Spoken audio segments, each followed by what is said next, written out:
Hello and welcome to the Relevate Defence community. In today's episode, we're going to be talking about the concept of AGSVA, or government department called AGSVA. What is it? Why is it important? And why do you need to know about it if you're going to be working in the defence industry? I've got James with me. How are you going, James? Great, mate. Thank you. So obviously you've got a lot of experience working in defence industry. Both of us have come across AGSVA in the past. What is it and why is it important? Right. So AGSVA is the Australian Government Security Vetting Agency. And as the name suggests, they're the ones that handle all of the checking and paperwork and background checking associated with you as an individual getting a security clearance. That's them. They are the holders of all the keys. So in terms of getting a clearance, who's actually allowed to get a clearance and who's not? Well, in its simplest form, to be eligible for an Australian government security clearance, you need to be an Australian citizen and have a background that is able to be checked. I know that sounds a bit weird, but you need to exist as a human being so that any claims that you make about your background are able to be verified. And, just to expand on that, in terms of the, maybe addresses that you've lived at or people that you've worked for, jobs that you've had, travel that you've done that can be checked, maybe at the passport office or something like that. I think sometimes, obviously, they don't want a ghost entity all of a sudden pops up out of nowhere on a fake ID or something like that. So it's not as convoluted as it sounds. Obviously, they do need to go and do some checking, and there's varying degrees. So you might go back 5 years for one type of clearance. You might go back 10 for further. You might do some more detailed things. But, in terms of being checkable, like I've heard stories of where people have had some maybe not questionable pasts, but like relatives that have done things that are maybe not, it's outside of their control, or they might be connected to, through a family member, some criminal network or something like that. It doesn't mean that you won't get the clearance. Quite often, it just means that if you declare it, then you're more likely to be accepted. If you try to keep it under wraps and keep it hidden, then it's just not going to go through. So, like if you crashed a car once, if you had a speeding fine, like it's not the end of the world. I think a lot of times people get really caught up on that.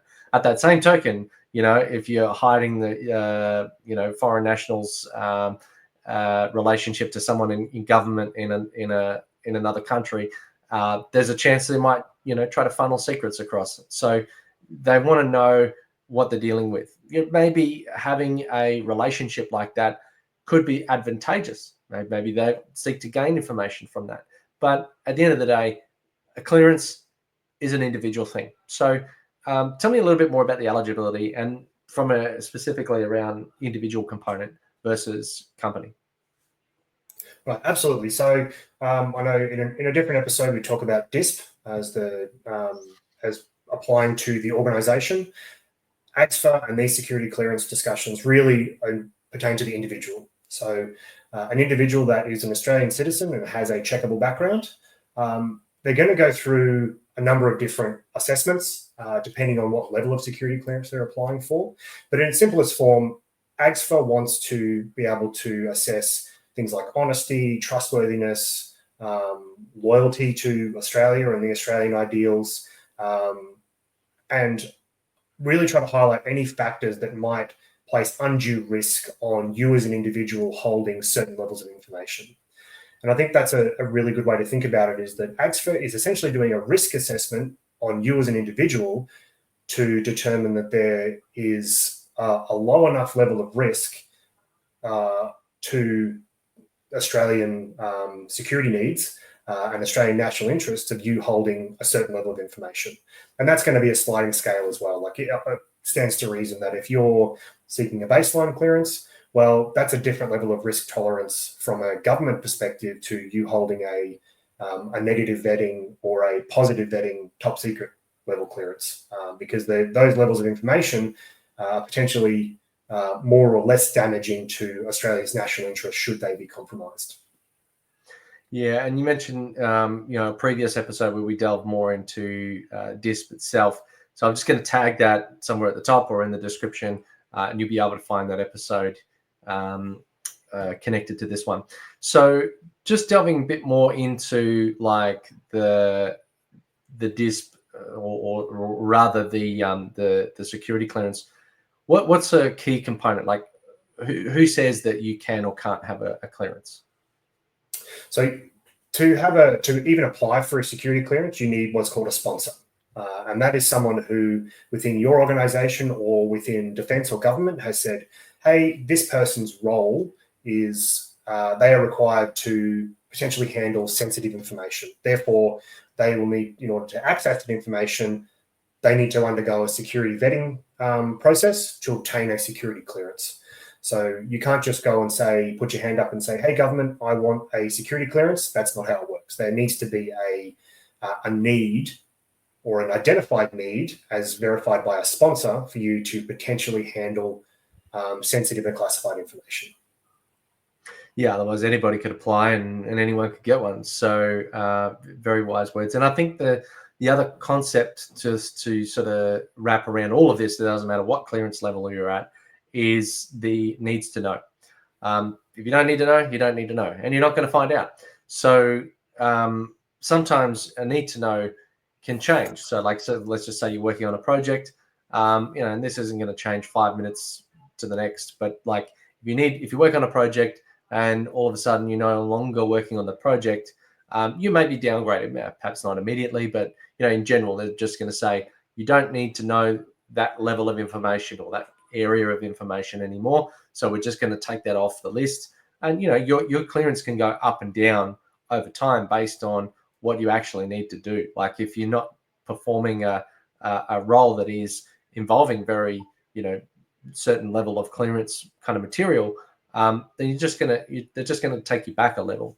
And if in future you need to go back to that level, they might just double check. They might be okay and put you back up, or they might have to go and do some additional, top up questioning and checks and things like that.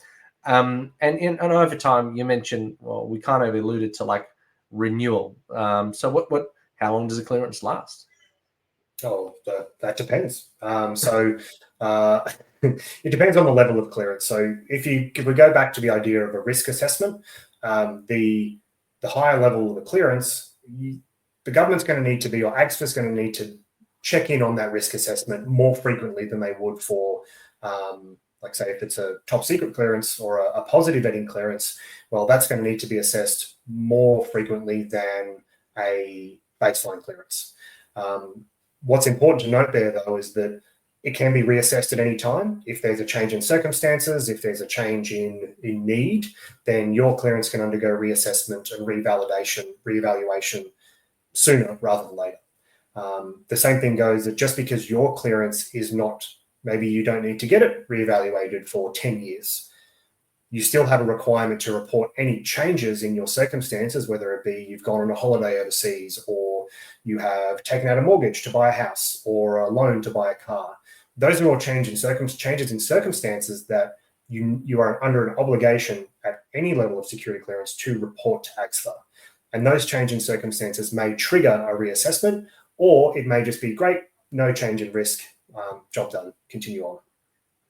I think just to sort of frame that a little bit, like it would be more around the level of significance. So like if you got a loan, I don't know, like a payday loan for a couple $100 to cover you for the rent, probably not that big of a deal.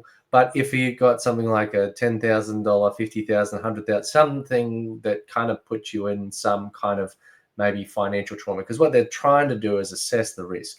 If you're in a bad financial state, then it kind of leaves you open to someone saying, hey, we can give you a lot of money. We just need this from you. And that's a risk. And I think also, maybe a windfall as well. So maybe you get a lot of money and then someone might threaten to take it all unless you do something for them. So all of these are just like the leverage points that people can do to use to manipulate, or foreign intelligence services might be using to manipulate someone for some information. So that being aware, like at least the government being aware that you're under this pressure or something, they can go and investigate it. If you need to to do some other kind of like remediation or protect yourself in some way, they know the doors are shut, right? So if you get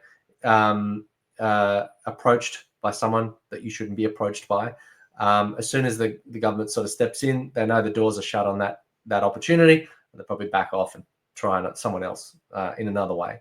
They're looking for the vulnerable people that are looking for an easy way out. So I think that's the most important thing is just be open and honest, and everything's going to be fine. So I think the last question I have is, how long is it going to take to get a clearance? Again, that depends. So the process as a whole is, say you've started a job, your company has decided that position requires a security clearance, so you in that position require to have a security clearance. Your sponsor will nominate you, and then that starts the process. So in its simplest form, you'll be asked to complete a range of paperwork for AGSVA for the assessment process. Once you've submitted that, the case officer will go through and do all the checks and balances.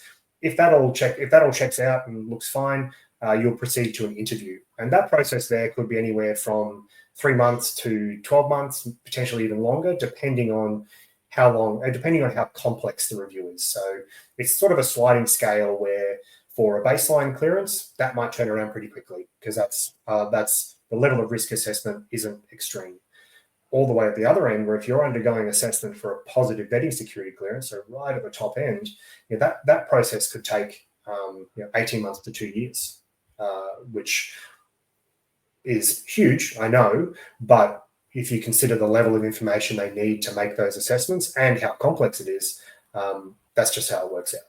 So everyone, you don't go straight from 0 to positive vetting. It is a process where you'll go from baseline to negative vetting level 1, negative vetting level 2, then through to positive vetting. So as you go through each of those processes, the information you gave previously carries over to the next one. So it doesn't necessarily reset the counter completely unless there are exceptional change in circumstances. And these days now with EPAC, which is the electronic version of submitting your security paperwork. I remember doing it the first time with paper forms and like hundreds of pages. If you made a mistake, you had to start all over again. And it was incredibly frustrating. So many trees were wasted in fresh printouts of these security packs. Now with the EPAC, it's really easy. Log in, and next time you go and do your refresh or whatever, they just send you the link, and like you said, it's all there. You just go update the latest changes between the last time you did it and this time. So you might have gone, I moved house once, or I went on a couple of holidays here, and here. Here's the dates, and done. And that's really, really all it is. So it is good that it is a little bit more streamlined these days. There are organizations that assist with, EPACs and helping out with the conversation, also the how to answer questions, because you're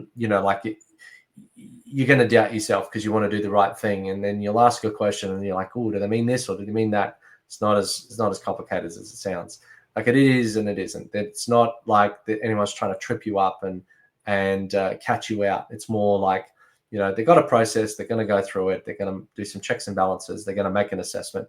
If they've got any questions, they're probably going to come back and ask you. So it's not a big, scary process. It might be a little bit time consuming, might be a little bit detailed, but it's worth it. And again, if you're picking up the theme of these videos, the content that we're producing here is about how do we demystify getting into the defense industry?